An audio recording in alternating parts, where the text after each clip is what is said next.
بسم اللہ الرحمن الرحیم۔ السلام علیکم۔ آپ دیکھ رہے ہیں D D P Analytica. No confidence کی موو اپوزیشن نے چلائی اور بڑی ہیکٹک ایکٹیویٹی میٹنگز ہو رہی ہیں۔ حکومت نے تاریخ بھی بتا دی کہ 28 مارچ کو اس کا فیصلہ ہوگا۔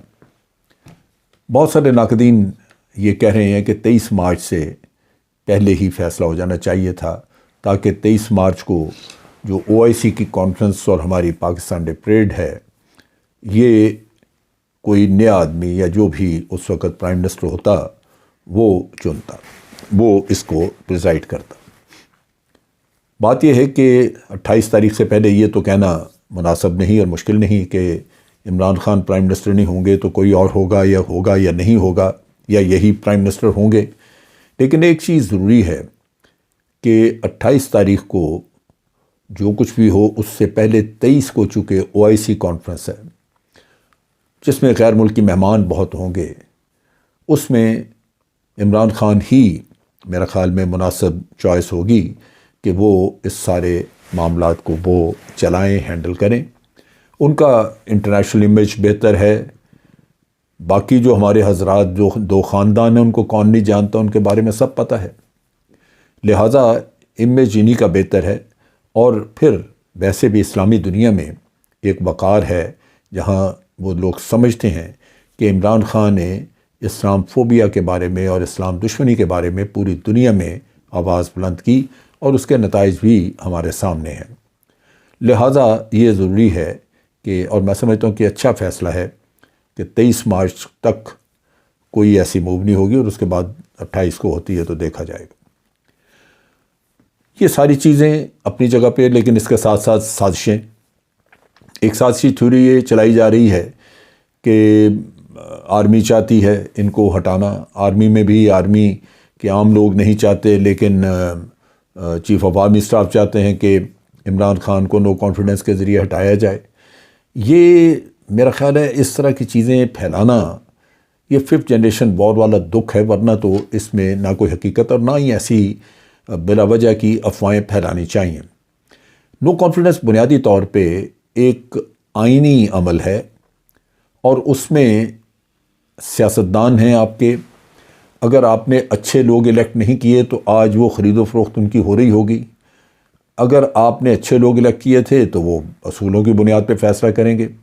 لہٰذا ہمیں بجائے ان چیزوں کے ہم توجہ دیں جو کہ سازشی اور جو دشمن آپ کے پھیلا رہے ہیں، جس سے کہ بلا وجہ ان افواہوں سے ایک انتشار پیدا ہو، اپنی سوسائٹی میں ایک نفرت پیدا ہو۔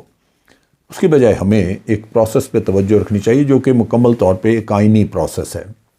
ہر جگہ یہ آئین میں یہ ایک پروویژن موجود ہے کہ جہاں اپوزیشن سمجھے کہ ایک شخص اچھی طرح پرفارم نہیں کر رہا اور وہ اس سے بہتر پرفارم کر سکتے ہیں، یا جمہوریت کے نقطہ نگاہ سے ان کے پاس نمبر زیادہ ہیں، تو لہٰذا وہ نو کانفیڈنس لا سکتے ہیں۔ سو یہاں تک تو کوئی مسئلہ نہیں اور وہ اسی طرح پروسیس چلنا چاہیے۔ لیکن پریشانی جس چیز کی ہے وہ ہے کہ جیسے یہ سچویشن آگے بڑھ رہی ہے، سچویشن ایسے بڑھ رہی ہے کہ اس کو ایک یوں لگتا ہے کہ دو گروپوں کے درمیان، حکومت اور اپوزیشن کے درمیان، ایک ذاتی دشمنی کا سا ماحول بن گیا ہے۔ وزیر اعظم اس کو اگر اپنی ذاتی شکست سمجھتے ہیں تب بھی کوئی مسئلہ نہیں، لیکن اس کو میدان جنگ نہیں بننا چاہیے۔ اسی طرح اگر دیکھیں ہم اپوزیشن کو، تو وہ سمجھتے ہیں کہ ان کے پاس اگر نمبر زیادہ ہیں تو ان کو مطمئن رہنا چاہیے، ان کو ایسا نہیں کرنا چاہیے۔ لیکن جو حالات بگڑ رہے ہیں وہ 2 پوائنٹس ہیں۔ ایک تو یہ کہا جا رہا ہے، جو کہ منسٹرز کہہ رہے ہیں کہ ہم کسی کو پارلیمنٹ میں جانے نہیں دیں گے، اور اس کی پھر وہ قانون کی ایک غلط تشریح بھی ہو رہی ہے۔ عمل ہے ووٹ ڈالنے کا، جب تک کوئی آدمی ووٹ ڈال نہیں لیتا وہ آپ کے قانون کی زد میں آ نہیں سکتا، اس کو فلور کراسنگ کہا نہیں جا سکتا، کیونکہ اس سے پہلے اس کے اپنے ذہن میں، اس کے دل میں ہے کہ وہ ووٹ ڈال رہا ہے یا نہیں ڈال رہا، حکومت کو ڈال رہا ہے یا اپوزیشن کو دے رہا ہے۔ آپ پہلے سے یہ نہیں اس کے اوپر الزام لگا سکتے کہ جی یہ منحرف آدمی ہے لہذا اس کو سزا ہو جائے۔ لیکن یہاں پہ جو کہا جا رہا ہے حکومت کی طرف سے یا ان کے لوگوں کی طرف سے وہ یہ ہے کہ ہم نے آرڈر دے دیا کہ کوئی بھی پارلیمنٹ میں اندر داخل نہیں ہوگا، اب جو ہوگا وہ چونکہ اس نے ہمارے حکم کی تعمیل نہیں کی، اس لیے اسپیکر اس کو ڈسکوالیفائی کر دے گا۔ اب یہ میں سمجھتا ہوں کہ یہ قانوناً یہ مناسب نہیں اور درست نہیں ہے اس کے، اور بہت سارے قوانین جو قانون دان ہیں، ماہر ہیں، خاص طور پہ اعتزاز احسن صاحب بھی، انہوں نے کہا کہ نہیں ایسا ہو نہیں سکتا، یہ نہیں کرنا چاہیے، اور اگر اسپیکر کریں گے اور وہ اس میں اس طرح کا کوئی حربہ کر کے تو وہ نو کانفیڈنس موو کو اگر فیل کروا دیتے ہیں تو بڑا فساد اور انتشار مچ سکتا ہے۔ سو یہ اس چیز سے بچنا چاہیے۔ پھر جو دوسرا جو اس پہ ایشو ہے کہ وہ یہ ہے کہ اسپیکر کو کیا وہیں ڈسکوالیفائی کرنا ہے، یہ بڑی ایک غلط توجیہ ہے۔ اسپیکر کی یہ پاورز نہیں ہیں، اسپیکر صرف ایک ریفرنس تیار کر سکتا ہے، وہ بھیجے گا الیکشن کمیشن کو، الیکشن کمیشن ہیئرنگ سنے گا، انڈیویجول جو ہے اس کو بلایا جائے گا، وہ ہو سکتا ہے کہے کہ جی میں اس چیز کا مرتکب ہی نہیں ہوا، تو الیکشن کمیشن فیصلہ کرے گا، اور الیکشن کمیشن کے فیصلے کو پھر آپ عدالتوں میں چیلنج کر سکتے ہیں، تو لمبا پروسیس ہے۔ یہ قانون جو ہے اس کی تشریح میرا خیال ہے بڑا سوچ سمجھ کے کرنی چاہیے، اور اگر حکومت چاہے تو نیوٹرل قسم کے جو قانونی ماہرین ہیں ان سے مشورہ لے لے۔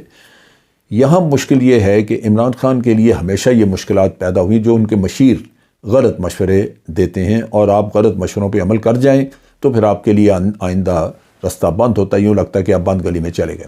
یہ بھی مسئلہ جو ہے یہ آپ کو ایک انتشار کی طرف لے کے جائے گا۔ لازمی بات ہے کہ اگر اسپیکر نے غیر قانونی طریقے سے ایک قدم اٹھایا اور کچھ لوگوں کو ڈسکوالیفائی وہیں کر دیا جس طرح کہ یہ کہہ رہے ہیں، باتیں چل رہی ہیں، تو پھر اپوزیشن سڑکوں پہ آ جائے گی۔ اس سے کیا ہوگا؟ یہی حکومت یہی ہے جس نے اس سچویشن کو ہینڈل کرنا ہوگا، اور لا اینڈ آرڈر کی سچویشن بنتی ہے تو اس کو کنٹرول کرنا ہوگا، تو کیا اس سے ملک میں بہتری آئے گی؟ یہاں پہ دو اور چیزیں جو میرے ذہن میں آتی ہیں جن کو میں سن رہا ہوں پچھلے ایک دو دن سے، وہ یہ ہے کہ پرائم منسٹر نے کہا کہ ہم 10 لاکھ کا مجمع جمع کریں گے ڈی چوک پہ، یعنی پارلیمنٹ کے باہر۔ یہاں پہ فواد چودھری صاحب نے ابھی ایک انٹرویو میں ان کا سن رہا تھا، فواد چودھری صاحب نے یہ کہا کہ اگر کسی نے جانا ہے پارلیمنٹ میں تو وہ تو اس مجمع سے گزر کے جائے گا، باہر نکلے گا تو مجمع میں سے گزر کے آئے گا، تو جائے گا کیسے یا آئے گا کیسے؟ یعنی دوسرے لفظوں میں یہ اتنا بڑا ہجوم ہوگا کہ پارلیمنٹیرین ادھر کا رخ ہی نہیں کریں گے، جا نہیں سکیں گے۔ میرا خیال ہے یہ بھی غلط ہے۔ اور اسی طرح مولانا فضل الرحمان نے کال دے دی کہ جناب ہمارے بھی ورکر سارے جو ہیں وہ تیار ہیں اسلام آباد کی طرف آنے کے لیے۔ پہلے ہی انصار الاسلام کا جو حلہ بولا تھا انہوں نے، مولانا فضل الرحمان کے انصار الاسلام نے پارلیمنٹری لاجز پہ، پارلیمنٹ لاجز کے اندر ہنگامہ اور پھر بڑا شور شرابہ مچا، بڑی بدمزگی ہوئی۔ وہ ایک آرگنائز فورس ہے، کل عدم ہے۔ اگر اس کا آمنا سامنا ہو جاتا ہے پی ٹی آئی کے ورکر سے، 10 لاکھ کا مجمع کہہ رہے ہیں، چلے 10 نہیں تو 4-5 لاکھ بھی، تو ڈی چوک میں تو کورام مچا ہوگا۔ اور اگر یہ میدان جنگ بن جائے، اور وہ بھی اس وقت جبکہ آپ ابھی ایک 23 مارچ کا فنکشن اور OIC وغیرہ کی میٹنگ کرا کے ہٹے ہیں، دنیا کی نظریں آپ کے ملک کی طرف ہیں، تو کیا امیج جائے گا ملک کا؟ اور اگر یہاں پہ خدا نخواستہ کنفرنٹیشن اور آپس میں فساد ہو جاتا ہے تو وہ میرا خیال ہے بہت ہی تکلیف دہ ہوگا۔ میرا خیال ہے ہم سب کو ہوش کے ناخن لینے چاہیے، پرائم منسٹر عمران خان کو بھی سوچنا چاہیے۔ ہمیں خود دکھ ہوگا کہ ایک اچھا پرائم منسٹر اگر وہ نو کانفیڈنس کا شکار ہو جاتا ہے تو ملک کا نقصان ہے، آپ کا نقصان ہے، کیونکہ دوسری پارٹیوں کو تو ہم جانتے ہیں، ہم نے ان کی لیڈرشپ کو کئی دفعہ ٹرائی کر کے دیکھ چکے ہیں۔ لیکن شکست جو ہے، جیسے پرائم منسٹر ہمیشہ کہتے ہیں کہ شکست جو ہے وہ میرا حوصلہ بڑھاتی ہے، مجھے شکست سے ڈر نہیں آتا، تو میرا خیال ہے اس کو بھی اسی طرح اسی اسپرٹ میں لینا چاہیے۔ اللہ تعالیٰ کی رضا کے ساتھ چلنا چاہیے، لازماً رب العالمین اس میں بہتری کرے گا۔ اور یہ ہمیشہ ہوتا ہے کہ جو صاف دل، صاف نیت اور اللہ پہ بھروسہ کرنے والے لوگ ہیں، رب العالمین ان کے لیے رستے کھولتا ہے۔ اگر ایک رستہ بند ہوتا ہے وہ کسی طرف اور کئی کھول دیتا ہے۔ اسی میں بہتری ہوگی، اسی میں ہوگا کہ آپ اپنی پارٹی کو آرگنائز کریں گے، اور ری آرگنائزیشن کے بعد آپ ایک نئے جذبے کے ساتھ، ایک نئی توانائی کے ساتھ میدان میں آئیں گے، اور بالکل آپ پہلے سے زیادہ تجربہ کار بھی ہوں گے، اور پہلے سے زیادہ آپ کو ووٹ بھی ملیں گے۔ اگلے الیکشن کی تیاری کیجئے اگر نو کانفیڈنس آپ کے خلاف آ جاتی ہے۔ تو میرا خیال ہے کہ یہاں پہ سوجھ بوجھ، تحمل اور بردباری سے کام کرنا چاہیے، بجائے اس کے کہ آپ انتشار کی طرف چلے جائیں۔ وہ قطعاً نہ ملک کے فائدے میں ہوگا اور نہ ہی کسی اور کے فائدے میں، اور جو پاکستان کے دشمن ہیں باہر، جن کو ہم کہہ رہے ہیں کہ سازشیں کر رہے ہیں، ان کے لیے تو ایک کھلا میدان ہوگا، اور پھر وہ جو کچھ وہ کر گزریں گے، ہمارا ملک اس کو بعد میں سنبھالنے میں بھی ناکام رہے گا۔ وہ ایسی صورتحال پیدا ہو سکتی ہے جو بہت ہی تکلیف دہ ہوگی۔ میرا خیال ہے اس سے بچنا چاہیے اور کوشش کرنی چاہیے کہ سارا پروسیس پرامن طریقے سے آگے بڑھے۔ آج کے لیے اتنا ہی۔ افواج پاکستان زندہ باد، پاکستان پائندہ باد۔